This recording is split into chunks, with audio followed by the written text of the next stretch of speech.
ज्या दोन घटना नुकत्याच घडलेल्या आहे जालन्यामध्ये आणि पुण्यामध्ये कोथरूड भागामध्ये, त्या दोन घटनांमधून आपल्याला पाहायला मिळतं की त्यांची सध्याची लाईफस्टाईल न पाहता त्यांचा शेवट कसा होईल हे जर आपण लक्षात आणला तर आपण त्या चुकीच्या मार्गाने जाणार नाही,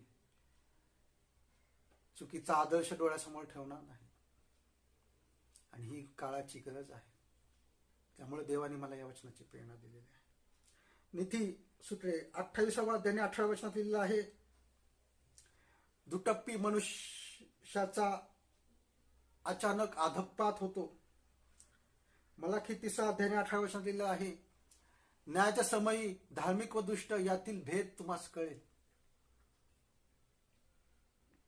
आणि नीतीसूत्रे 24व्या अध्यायाने 16व्या वचनात लिहिलेलं आहे, धार्मिक 7 वेळा पडला तरी तो पुन्हा उठेल, पण दुर्जन अरिष्ट आल्याबरोबर जमीन